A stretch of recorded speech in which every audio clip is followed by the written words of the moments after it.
চলুন আজকে যে আমি আলোচনা করব সেপ্টেম্বর মাস বৃশ্চিক রাশির জাতক জাতিকাদের জন্য কেমন যাবে।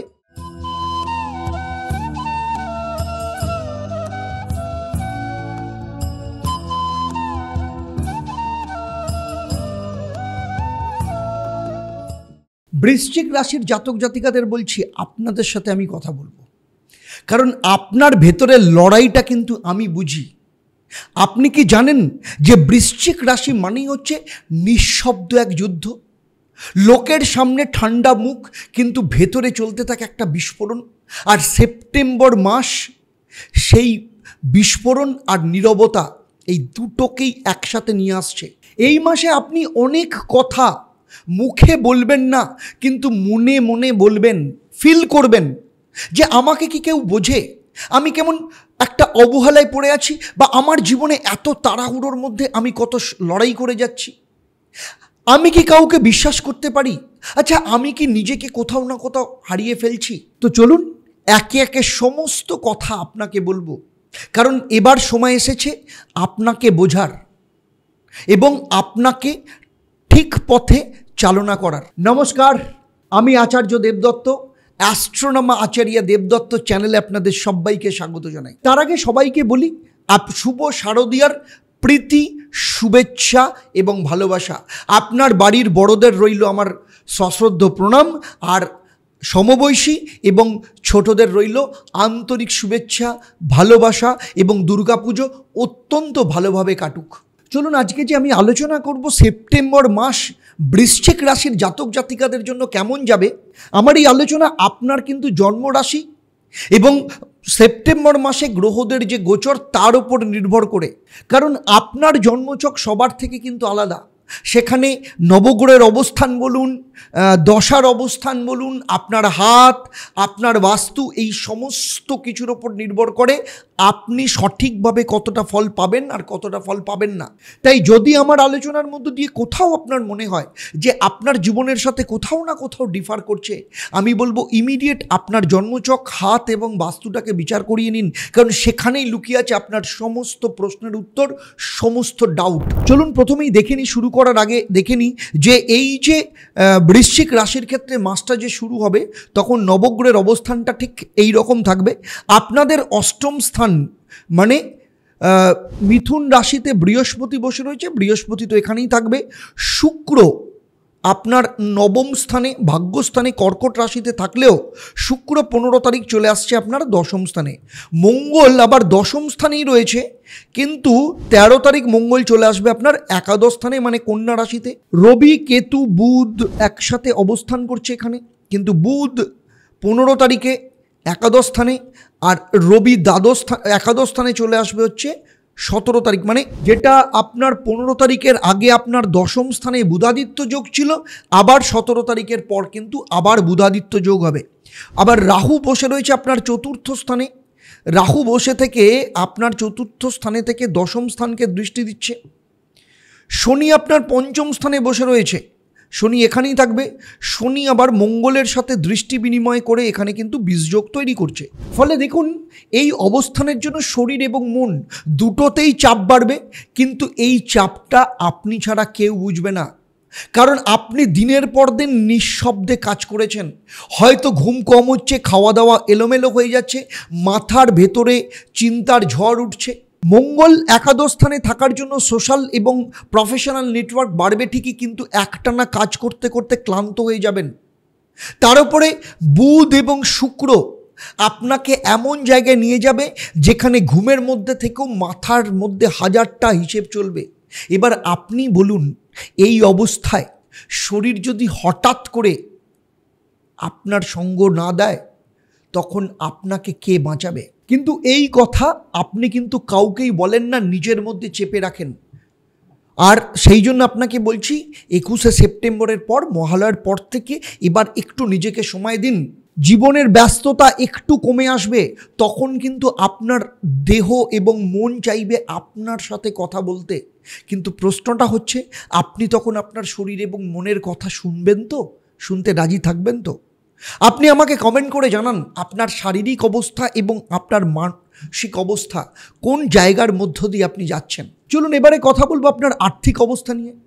টাকার হিসেব সবসময় আপনার মাথার মধ্যে থাকে, কিন্তু এই মাসের খরচের হিসেবটা কিন্তু একটু চাপে ফেলবে। দেখুন, গুরু আপনার অষ্টম স্থানে রয়েছে, গোপন খরচ, স্বাস্থ্য নিয়ে খরচ, কারোর জন্য হঠাৎ প্রয়োজন পড়বে। শুক্র থাকবে দ্বাদশ স্থানে, বুধ থাকবে আপনার একাদশ স্থানে চলে আসবে। নিজের জন্য খরচ করবেন, কিন্তু নিজের শান্তির জন্য কিছু লাক্সারি, কিছু গোপন ইচ্ছেতে খরচ করতে ইচ্ছে করবে। আবার 21 তারিখের পর, যখন মহালয়ার পর পুজোর ক্ষেত্রে শপিং বলুন, ভ্রমণ বলুন, উৎসবের খরচ সব মিলিয়ে হাতে কিন্তু হিসেব কিন্তু গড়বড় হয়ে যেতে পারে। তাই বলছি, এখন থেকে অল্প অল্প করে বাঁচান।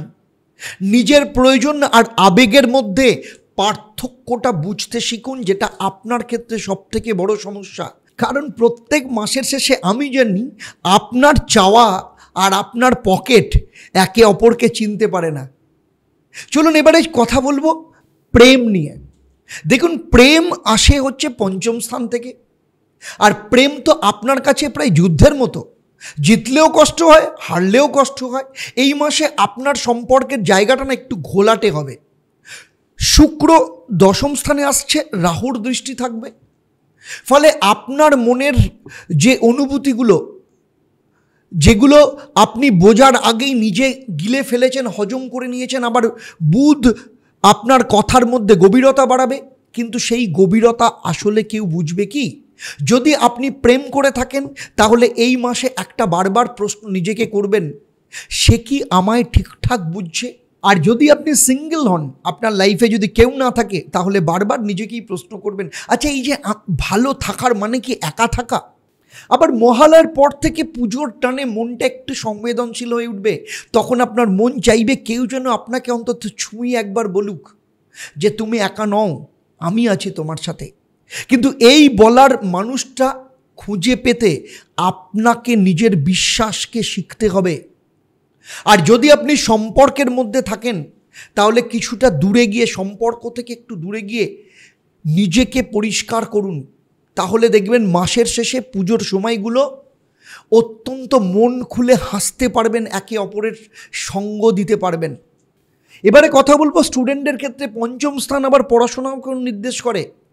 পড়াশোনার জায়গাটা স্টুডেন্টদের ক্ষেত্রে তোমার ভাবনার বাইরে নয়, কিন্তু তুমি স্টুডেন্ট হলে তোমাকে বলছি, এই মাসে তোমার মন কিন্তু চাইবে ফোকাস করতে, কিন্তু শরীর কোথাও না কোথাও সঙ্গ দেবে না। একদিকে ডিস্ট্রাকশন, আরেকদিকে চাপ। কারণ বৃহস্পতি অষ্টম ঘরে, মানে ইনটিউশন কিছুটা তীক্ষ্ণ হবে, কিন্তু অনেক কিছু অন্যের চেয়ে আগে বোঝার একটা ক্ষমতা তৈরি হবে। তবে পুজো আসছে, ফলে মহালয়ার থেকে মন চলে যাবে পুজোমুখী। তাই 20 তারিখের আগেই কিন্তু রুটিন যা কিছু কমপ্লিট করে ফেলতে হবে, এগিয়ে নিয়ে যেতে হবে, না হলে কিন্তু সমস্যায় পড়বে।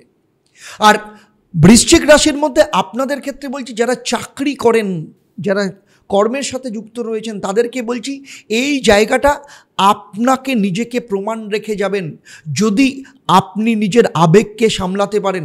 কারণ মঙ্গল আপনার একাদশ স্থানে, মানে আপনার মধ্যে ড্রাইভ তো থাকবে, বস হোক বা ক্লায়েন্ট আপনার ওপর ভরসা রাখবে। কিন্তু শুক্র এবং বুধ ভুল বোঝাবুঝি, কমিউনিকেশন গ্যাপ, এমনকি অফিসের জেলাসিও আপনার ক্ষতি করতে পারে। আর যদি আপনি ফ্রিল্যান্সিং করেন, নতুন কাজের যদি খোঁজ করেন, তাহলে মহালয়ার পর অর্থাৎ 22 থেকে 28 তারিখের মধ্যে কোনো না কোনো ভালো অপরচুনিটি আসতে পারে। তবে মাথা গরম কিন্তু করবেন না, কারণ আপনি বৃশ্চিক, আপনার ঠান্ডা মস্তিষ্কই কিন্তু আপনাকে জেতাতে পারে। কারণ জানবেন, বৃশ্চিক মানে হচ্ছে কাঁকড়া বিছে, যে কামড়ায় না, লেজ দিয়ে বাড়ি মারে। তো সুতরাং এটা আপনাকে মাথায় রাখতে হবে। এবারে আসবো দাম্পত্য জীবন নিয়ে। আপনারা যারা বিবাহিত, এখানে গল্পটা কিন্তু একটু গভীর। আপনি এমন এক দাম্পত্য সম্পর্কে রয়েছেন, যেটা বাইরে থেকে ঝলমলে, কিন্তু ভেতরে গোপন চাপ, একটা কোথাও না কোথাও না বলা তিক্ততা ভেতরে জমে রয়েছে। কারণ শুক্র দশম স্থানে চলে আসবে, রাহুর দৃষ্টি কেতুর সাথে যুক্ত হবে, ফলে রোমান্টিক ডিজায়ার বাড়বে, কিন্তু ইমোশনাল ডিস্টেন্সও তৈরি করবে। আপনি বারবার ভাববেন যে আমি যেটা বুঝছি, আমি বুঝছি, কিন্তু ও কেন আমাকে বোঝে না। আমি কেন অপেক্ষা করি, ও কেন চুপ করে থাকে, এই পরিস্থিতি থেকে যদি বেরোতে চান তাহলে আগে থেকে নিজেকেই খোলাখুলিভাবে কথা বলতে শিখুন।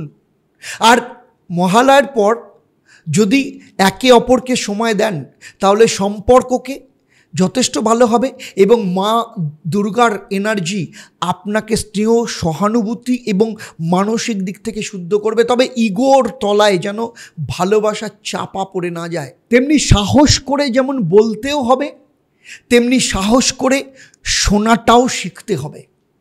আর ব্যবসায়ীদের ক্ষেত্রে বলছি, আপনাদের ক্ষেত্রে আপনি যদি ব্যবসা করেন তাহলে এই মাসের শুরুটা কিছুটা স্লো হবে। পার্টনারশিপ হোক, ডিল হোক বা প্রোডাক্ট নিয়ে আপনার মনের মধ্যে কোথাও না কোথাও একটা অশান্তি থাকবে। তবে মহালয়ার পর থেকে মার্কেট কিন্তু অ্যাক্টিভ আপনার ক্ষেত্রে যথেষ্ট ভালো হবে। পুজোর প্রস্তুতি, ক্রেতাদের চাহিদা, ডিসকাউন্ট অফার সব নিয়ে কিন্তু এখন থেকে আপনাকে ঝাঁপিয়ে পড়তে হবে। পুজোর জন্য বিক্রি বাড়বে, কিন্তু তার সাথে সাথে প্রফিটটাও নিজেকে বুঝে নিতে হবে। তবে আরেকটা কথা বলি, আপনি যাদের ওপর ভরসা করেন তাদের নিয়ে শেষবার চিন্তা করে তারপর কিন্তু সিদ্ধান্ত নেবেন, কারণ এই মাসে কারোর মুখ আর মনের মধ্যে কিন্তু ফারাক থাকতে পারে।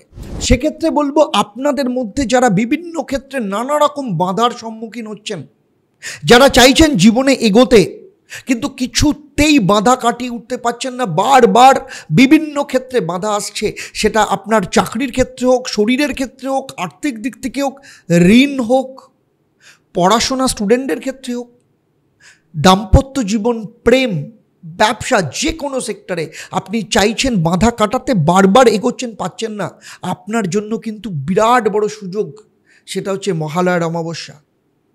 তার সাথে যাদের যাদের পিতৃদোষ রয়েছে তাদের জন্য কিন্তু ভীষণ বড় অপরচুনিটি, কারণ পিতৃদোষ যদি কারোর ক্ষেত্রে থাকে তাহলে তার জীবনের বাধা ঠেলে সে এগোতে পারে না, তার জীবনের সফলতার জায়গা আটকে যায়। তাই এই মহালয়ার অমাবস্যায় আমি বিশেষ কাজের আয়োজন করেছি। যারা মনে করছেন যে এই সমস্যা মেটাতে চাইছেন, নিচের যে নাম্বার রয়েছে সেই নাম্বারে ফোন করে এক্ষুনি আপনি আমার অনলাইনে আপনি আমার সাথে কনসালটেন্সি বুক করতে পারেন, কিংবা অফলাইনে চেম্বারে এসে দেখানোর জন্য কিন্তু বুক করতে পারেন।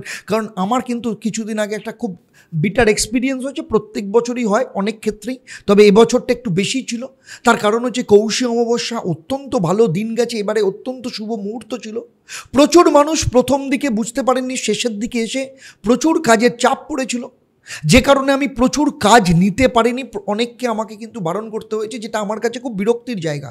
তার কারণ হচ্ছে আমি সেই কাজ হাতে নিই যে কাজে আমি জানি সেই কাজে আমি সাকসেস পাবো, আর আমি যদি কোনো কাজ একবার হাতে নিই সেই কাজ সাকসেস আসবেই। ফলে এই একটা পারস্পরিক বোঝাপড়ার যে জায়গায় প্রচুর মানুষ মনে করেছেন যে আমি ইচ্ছে করে কাজ নিচ্ছি না, অ্যাকচুয়ালি তা নয়, আমার হাতে আর সময় ছিল না। প্রচুর মানুষকে ফেরাতে রয়েছে, অনেক মানুষ ভুল বুঝেছেন, কিছু আমাকে কটু কথা শুনতেও হয়েছে, অনেক কিছু। কিন্তু তাই আমি বলছি, হাতে কিন্তু 1 মাসও সময় নেই।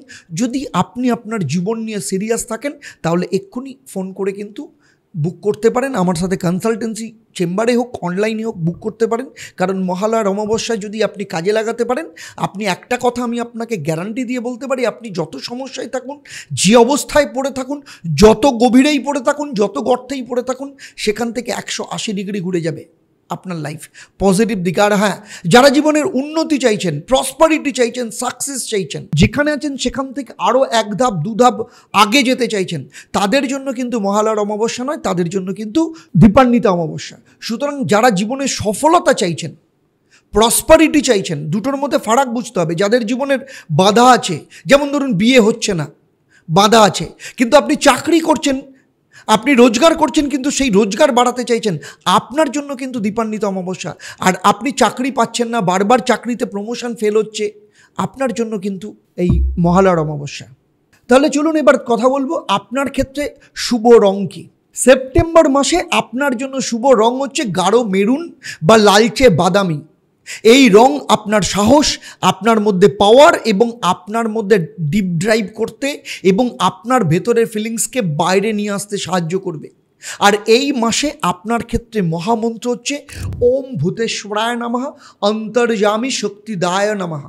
এই মন্ত্রটা আপনি প্রত্যেক দিন ভোরে এবং রাত্রিবেলা শোয়ার আগে 28 বার পাঠ করবেন। তবে মহালয়ের দিন ভোরবেলা এই মন্ত্রটা 108 বার এবং রাত্রিবেলা 108 বার পাঠ করবেনই করবেন। আর এই মাসে আপনার ক্ষেত্রে মহা উপায়, মহালয়ার দিন সকালবেলা বাড়ির দক্ষিণ পশ্চিম কোণে একটা তামার পাত্রে জল রেখে 5টা গাঁদা ফুল এবং 1 চিমটে লাল চন্দন রেখে মা দুর্গার কাছে সেখানে তারপরে অর্পণ করুন। 28 তারিখ আপনার নিজের ব্যবহৃত একটা ছোট লাল কাপড়ের টুকরো, মানে ব্যবহার, সেটা রুমাল হতে পারে বা যে কোনো কিছু, আপনার সঙ্গে রাখবেন। এতে আপনার মধ্যে আত্মবিশ্বাস এবং সিদ্ধান্ত নেওয়ার শক্তি কিন্তু বাড়বে। আমি এতক্ষণ ধরে যে আলোচনা করলাম তা কিন্তু বৃশ্চিক রাশির জাতক জাতিকাদের ক্ষেত্রে আপনার জন্মরাশি এবং বর্তমানে যে গ্রহদের গোচরের ওপর, কারণ আপনার ব্যক্তিগত জন্মছক সম্পর্কে আমার কোনো ধারণা নেই। যদি থাকতো তাহলে এই ভিডিওতে আমি যে আলোচনা করলাম তা আরও আপনার জীবনের সাথে হুবহু এবং নিখুঁতভাবে মিলে যেত। বৃশ্চিক রাশি নিয়ে আমার এই আলোচনা আপনাদের কেমন লাগলো অবশ্যই আমাকে কমেন্ট করে জানাবেন, এবং কোন সেক্টর সাথে আপনি সবথেকে বেশি ফিল করতে পারলেন সেটাও কিন্তু কমেন্ট করে জানাবেন। আর যদি ভালো লাগে তাহলে অবশ্যই বৃশ্চিক রাশির বন্ধু কিংবা আপনার কিংবা কারোর পরিবারে যারা বৃশ্চিক রাশির জাতক জাতিকা রয়েছেন তাদেরকে কিন্তু শেয়ার করবেন। আর সেই সাথে আপনি যদি চ্যানেলে প্রথমবার আসেন চ্যানেলটাকে সাবস্ক্রাইব করার সাথে সাথে নোটিফিকেশন বেল আইকনটাকে প্রেস করবেন।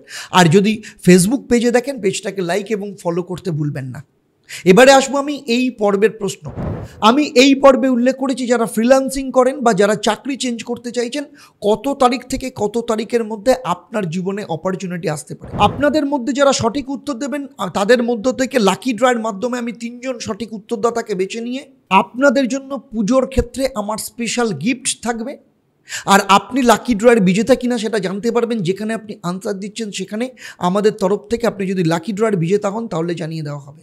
দেখুন, এতদূর পর্যন্ত আপনি যা শুনলেন, আপনি একটা জিনিস জেনে রাখবেন, এই মাস আপনাকে আপনার ভেতরে কি চলছে সেটা কিন্তু আমি আপনাকে বুঝিয়ে বললাম। কারণ বৃশ্চিক রাশি মানেই কিন্তু গভীরতা, মানেই অন্ধকারে আলো খোঁজা, আর এই দেবী পক্ষ সেই আলোর পথ দেখানোর সময়।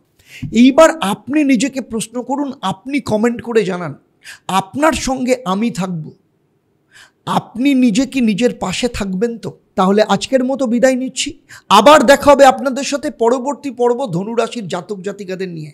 আপনারা আপনাদের পরিবারের সাথে ভালো থাকুন, সুখে থাকুন, শান্তিতে থাকুন, দুর্গাপুজো অত্যন্ত আনন্দের সাথে কাটান। সেই সাথে অ্যাস্ট্রোনমার আচার্য দেবদত্তর চ্যানেলের সাথে থাকুন এবং লাইভ প্রোগ্রাম শুনুন, লাইভ প্রোগ্রামে অংশগ্রহণ করুন, ফোন করুন সেখানে। আর পরিবারের সবাই মিলে সুস্থ থাকুন। নমস্কার। ওম নমঃ শিবায়। হর হর মহাদেব। ওম দুং দুর্গায় নমঃ।